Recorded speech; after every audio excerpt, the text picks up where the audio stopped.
Today's podcast is brought to you by Chikara Wrestle Factory, 4711 Wingate Street, Philadelphia, Pennsylvania, specializing in lucha libre, porosu, European, British, and German styles, mixed martial arts, and American pro wrestling, all mixed into their curriculum at the Wrestle Factory. They strive there to create the most well-rounded performers active today. Hello, everyone, and welcome to this episode of the Fro Wrestling Podcast. This episode, we got to cover all the stuff that went down on Raw and Smackdown, a little 205 Live action, and any other news and rumors for the day. Let's get started right away with last night's Monday Night Raw.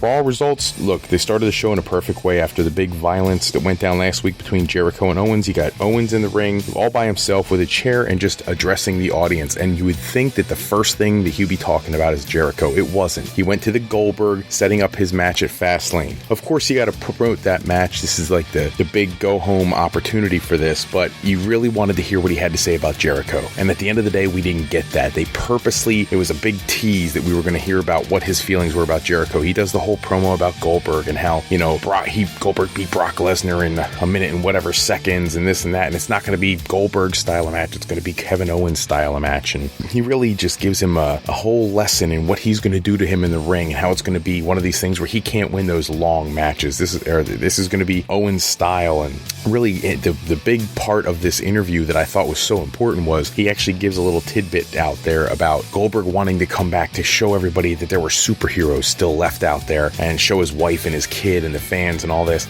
I love that Owens got personal about it, talking about how he was going to essentially embarrass him in front of his wife, kids, and the fans and show him that they're superheroes, or there's no such thing, they're not real. Very cool in-ring segment, and then I don't know how it is that we can go a good part of the year, with the exception maybe of the Chris Jericho commentary. There's really hasn't been just lights out booking in WWE in quite a long time, but the way they booked the end of this interview was perfect. He commented on Chris Jericho, did a momentary pause, gave you that dramatic effect of he has something to say, but we're not sure what he wants to say, and then almost in a pipe bomb fashion just dropped his microphone in the middle of the ring, leaving the fans to speculate as to what he was going to say. As we all know, this is leading to WrestleMania, where Owens is going to challenge Chris Jericho, and we all expected that for months now, but I like the way, even though we can see where it was going, I love the way they programmed this out. This was a very good segment. We go into our first match, which saw Sheamus and Cesaro. They're in the ring taking on Enzo and Cass, new number one contendership on the line. Pretty quality matchup. I mean, in all honesty, this match has been done before. It's nothing new, but you have to find a way to make it feel fresh, and this was pretty well done. I've seen on social media a couple people complaining that they thought that the way Cass performs his finishing move, the one that picked up the win for them here, looks too much like Baron Corbin. Look, man, wrestling's been around for over 100 years. There's only so many moves you can do and so many variations on it. At the end of the day, his is a hair different than Corbin. It gives a unique spin on the similar type of move, and get off the guy's back. This is an entertaining team, and now that we've got Enzo and Cass as the number one contenders, maybe, just maybe, and I actually hope that Gallows and Anderson keep the belts for quite a while, because that's the kind of team they are.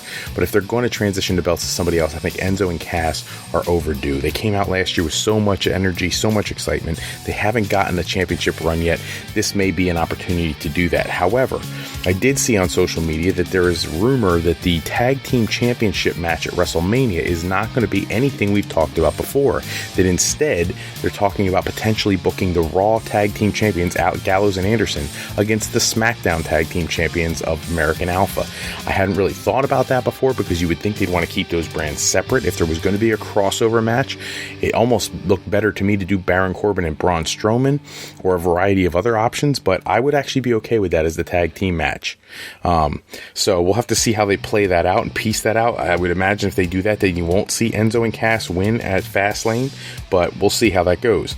Mick Foley and Kevin Owens have a backstage segment where Kevin Owens is talking. He looks like he's about to leave the arena. Foley stops him, doesn't let him leave, tells him he has a match tonight against Sami Zayn, which, again, you can only do the same match so many times before it starts to get redundant, but somehow, whether it's Ring of Honor, other independent promotions, or now in WWE, where you've seen these two guys go at it 100,000 times, they still find a way to make it feel brand new all over again, which that's got to be a credit to the wrestlers themselves, the way they pull it off, their persona. So that match is set up for later in the show. Then you transition right into a bit where Foley has Roman Reigns come into his office. He's having some jibber jabber with Foley when Gallows and Anderson interrupt. There's unfinished business from last week. I thought we had enough of this 2-on-1 handicap stuff. In all reality, when you've got the World Tag Team Champions losing to one guy, that can't look good for the Tag Team Champions. This week, they decide they're going to have a rematch and do the match all over again, which I don't understand that even a little bit. Gallows and Anderson are doing nothing of value right now. When you're champions like they're supposed to be, you need to be booked in a better manner to really build the credibility of your team, and this is doing nothing for that. You go into a match with Brian Kendrick and Akira Tozawa. This really wasn't even a match. You know, there's a whole thing at the beginning where they're doing the handshake. Brian Kendrick slips in a clothesline and just chokes out Tozawa. No match actually gets started, but Kendrick's been playing this whole thing about teaching lessons, and this was supposed to be the first lesson, which is respect. I actually like where this is going. Kendrick, to me, he's definitely past his prime. Doesn't look like the same wrestler he was years ago when he was in the tag team with Paul London. However, or even when he was the single star, when he was back with Ezekiel Jackson, even then I thought he was a stud. But now it seems like time is starting to catch up with him a bit, and this Akira Tozawa thing is actually a really cool storyline for him to play out. And it's one that they don't need to have a singles match at a Mania or anything like that. They could be on a kickoff show for a show or whatever. But whenever these two get in the ring and actually have a match, it should be something to watch. Then we get to the handicap match. I don't even know what to say with this. World Tag Team Champions getting beat down by Roman Reigns, waffled with a chair. Yes, they win by disqualification, but when you're Tag Team Champions, let's just recap some recent history. You have the New Day hold the tag team titles for 400 and whatever days. Then you have them lose to Cesaro and Sheamus, who then lose to Gallows and Anderson. It should build the credibility in your tag teams that they are absolutely primed as being premier talent. And then all of a sudden you take those guys and transition them into week to week matches with one guy, and they're getting beat. And the worst part is that they actually talked about Roman Reigns finding a partner, which really got your juices flowing. You're like, okay, who's he going to get to be his partner? You start running down the roster in your head, like who is not normally booked on the show or who's not in a high profile match. There was even some quick speculation on Twitter. Some people were throwing out there, oh my gosh, what if Seth Rollins returns tonight? People, it's too soon. He can't. But even if he would have showed up on the rampway, it would have been interesting, but they did nothing like that. Reigns decides he's not going to have a partner. He's going to do the 2-on-1 handicap thing, and when that happens, he comes off looking strong. They come off looking weak. I think this was a bad idea. Figure something else out. When you move on to the next match, Rusev, Jinder Mahal, I think this is a team that's being wasted. I'm just saying. I think they have a good look. They're different. Kind of like a throwback to the Iron Sheik and Nikolai Volkov back in 85 and 86. They just have a different appearance. And having a spokesperson like Lana is a good thing to help the team get over. She could be the mouthpiece. They go against the New Day, which, it is what it is. Nobody beats the New Day. So the New Day ends up picking up the win there. There's actually, if you watch the show live and then you go back and try to play it on WWE.com, they actually edited out that they called Lana, they made a reference to Lana being Russian, I guess in honor of the Russian bear Ivan Koloff passing away. They didn't want to make reference to her being Russian, and I guess in some way that offended somebody.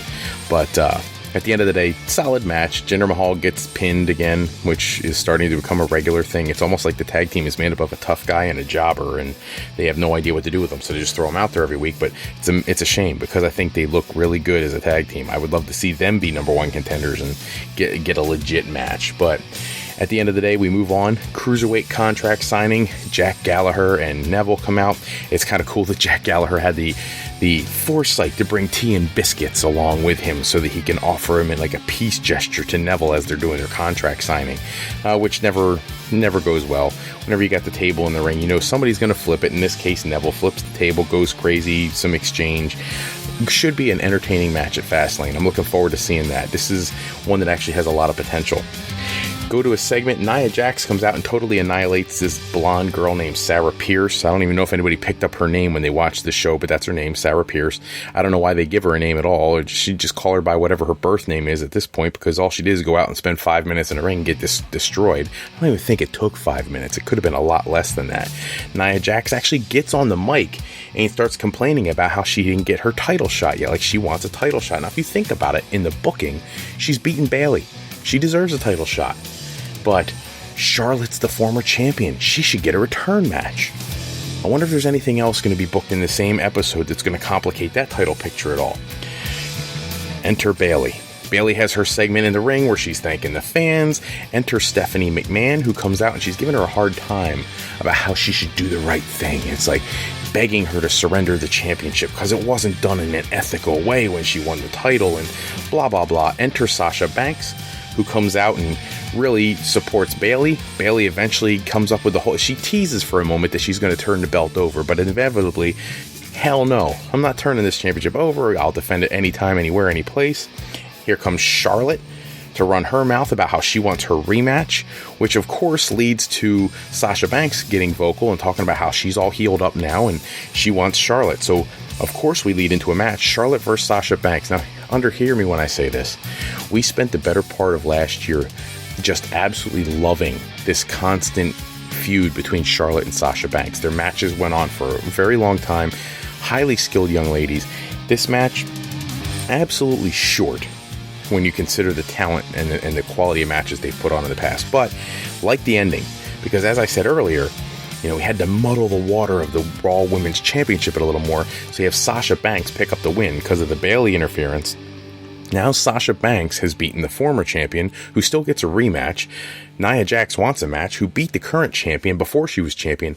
You could see where they're going with that 4-woman championship match at WrestleMania. So they're just doing a good job of starting to build towards that WrestleMania card. I'm anxious to see that.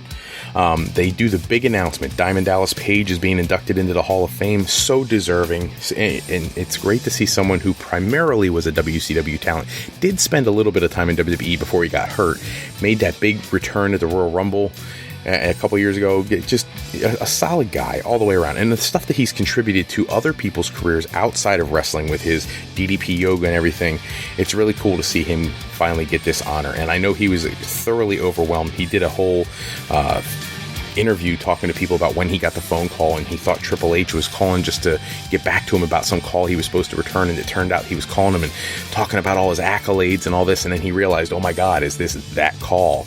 And here it was that call, and he was bawling his eyes out and everything, and it's beautiful to hear him be so emotional when he talked about it. So very cool. Congratulations to DDP. They have the Kevin Owens Sami Zayn match slated to go on next. The problem is that Samoa Joe jumps Zayn before he even gets in the ring, totally squashes him, and keeping with the underdog character that Sami Zayn portrays, Sami Zayn's going to go in the ring. He's going to insist on getting into this match, and of course he gets annihilated by Kevin Owens. I like that because if you did anything but that, what are you supposed to do? If they put on another classic match, now Sami Zayn should be in the world title picture if you think about it. So you couldn't do that. You had to squash Zayn. This is perfect because now Joe and Zayn have their feud lined up. If they want to put it at Fastlane, they can. If they want to move it to Mania, they can, depending on what's going on with Seth Rollins, which we'll find out at a later time. And it gives them options. There's a segment in the back with Mick Foley and Stephanie McMahon arguing about how Foley wasn't out there to defend Stephanie's honor because she was embarrassed by Bayley and Sasha Banks. They have this whole back and forth exchange about him and his job performance, and how him yelling back at her about how he's not going to be bossed around and made to look stupid, and it just goes back and forth.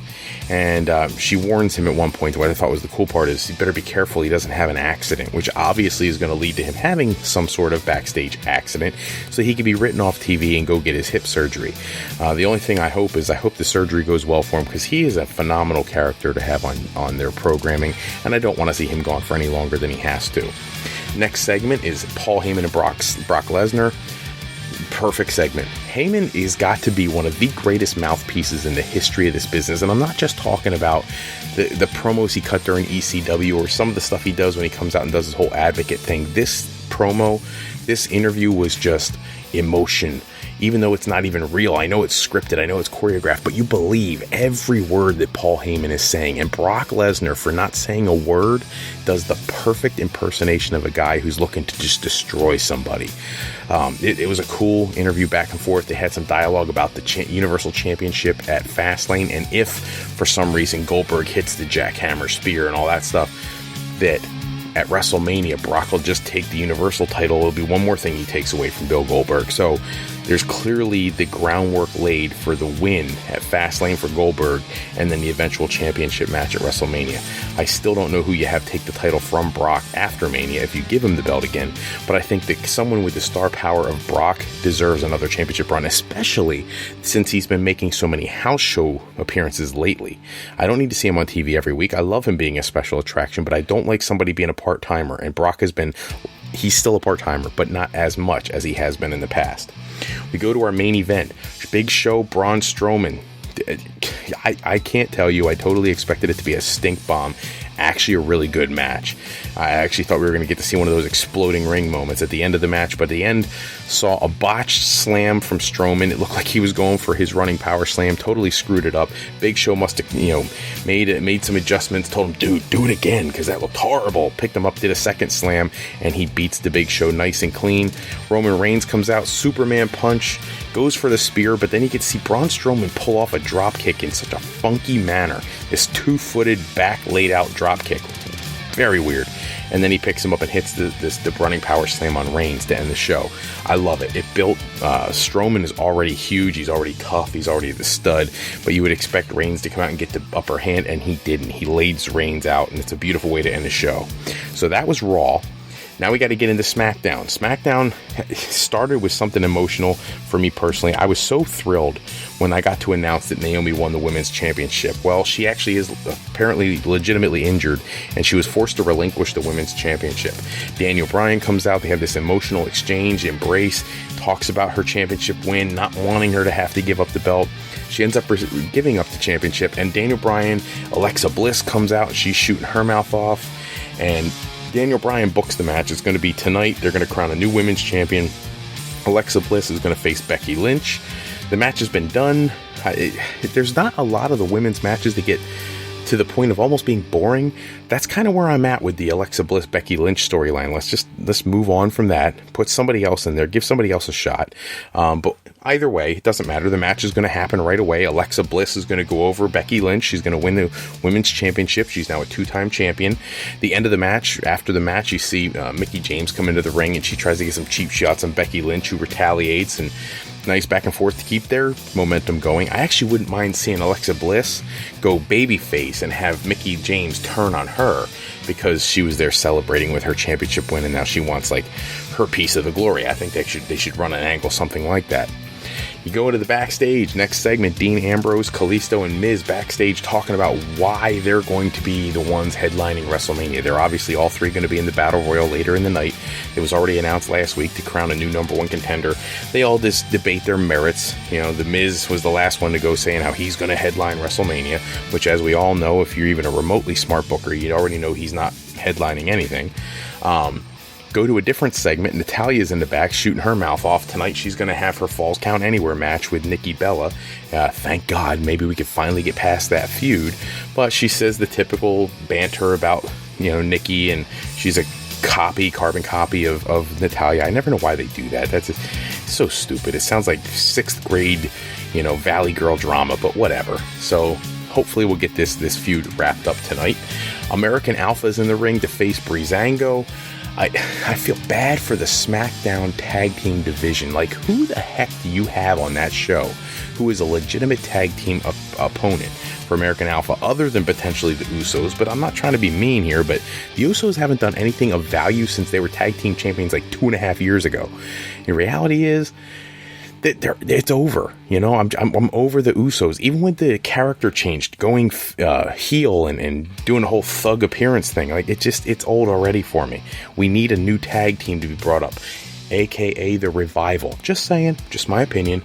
They would put on great matches. They always have with American Alpha, and you really need to inject some life into that tag team division. The only other option I can see, they screwed up, because that would have been the Ascension after that. Their appearance in the match a few weeks ago.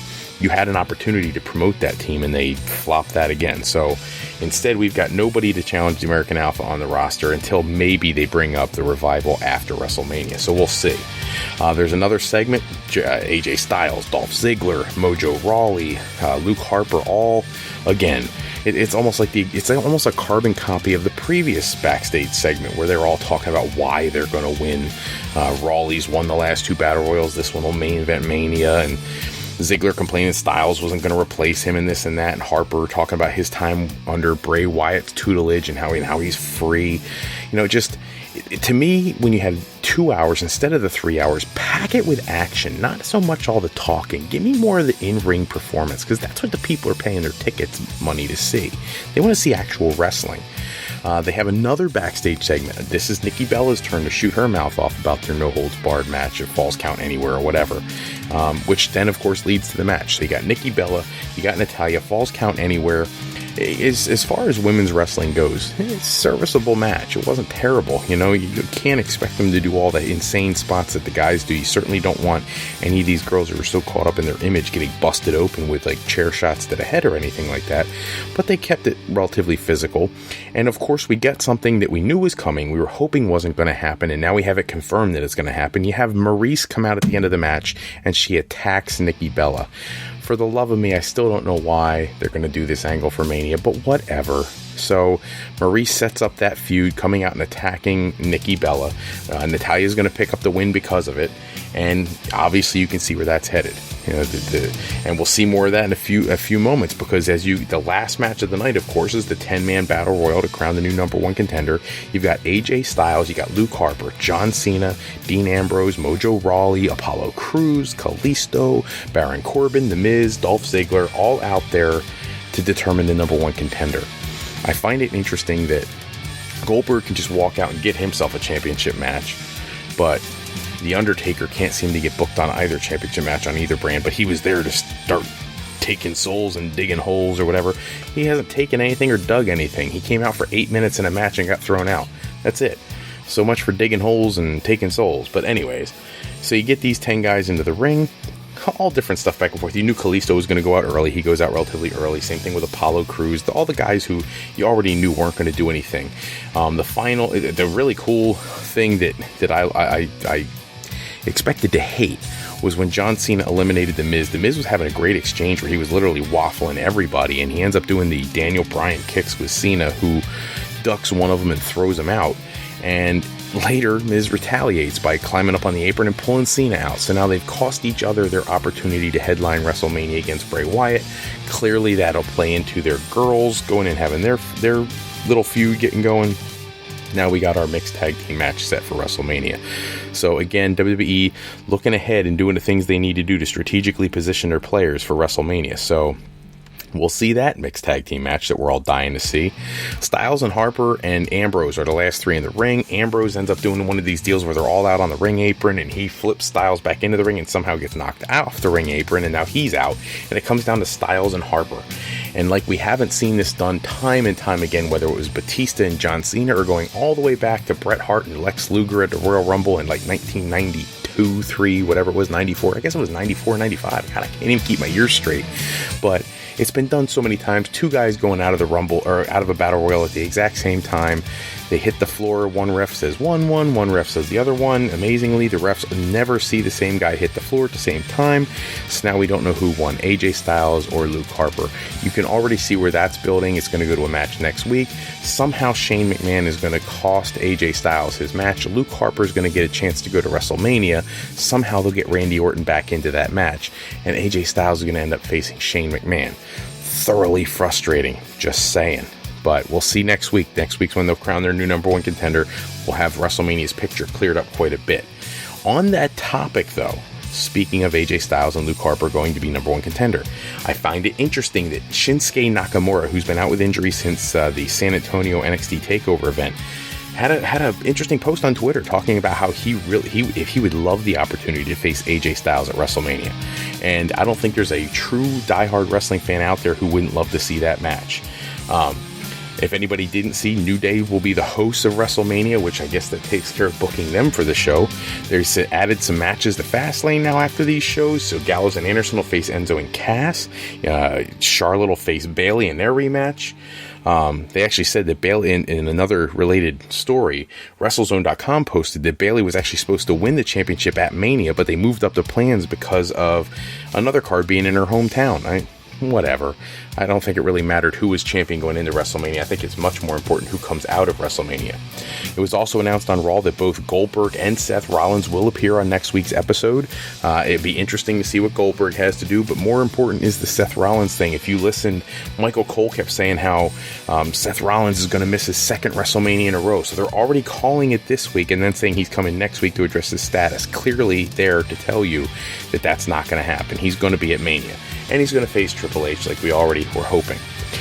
The coolest news of the week has to be The Rock, who is shooting scenes for his movie based on Paige's life, getting into the ring and calling CM Punk live from the Staples Center. He tried to FaceTime him. It didn't work. He ended up calling him.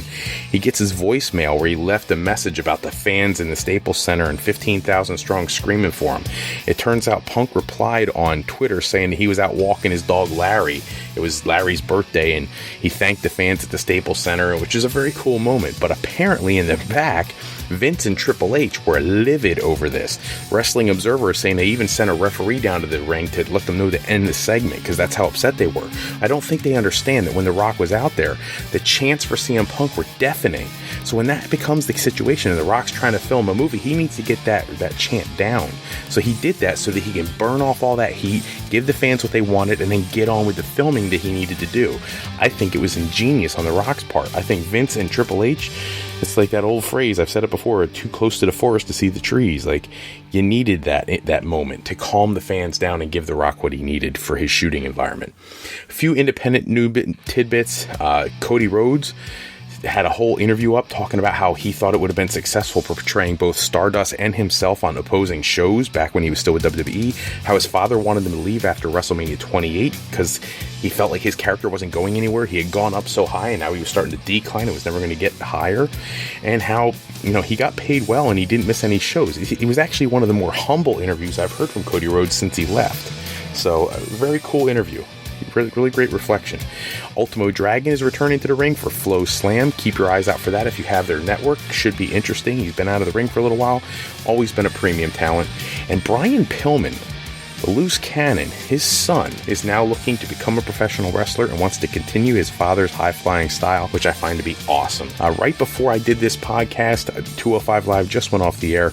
The Brian Kendrick took a win over Akira Tozawa by getting him counted out. Noam Dar defeated Mustafa Ali, and Jack Gallagher went over Tony Nese. And the big thing coming out is the announcement that Austin Aries is coming to 205 Live. Now that he's been medically cleared, he'll be on 205 Live. Our segment for this day in pro wrestling history, because we're running low on time.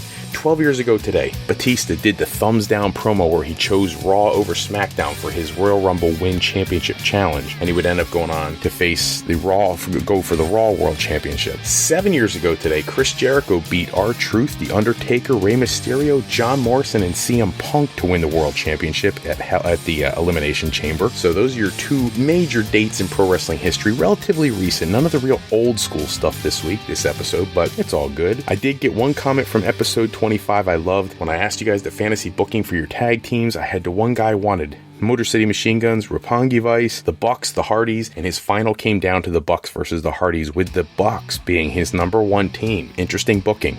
Our look back match for this, CM Punk versus Eddie Guerrero versus Rey Mysterio. In case you didn't know that match actually took place, it did, and you can still see it now if you go to YouTube. For this fantasy booking time, I want you to think about these 8 men. Ricky Steamboat from 1987, Shawn Michaels from 96, Bret Hart from 1996, Ric Flair from 1985, Eddie Guerrero from 04, Kurt Angle from 03, AJ Styles from 2016, and CM Punk from 2012. 8 men, single elimination tournament. You could put them in any bracket style you'd like.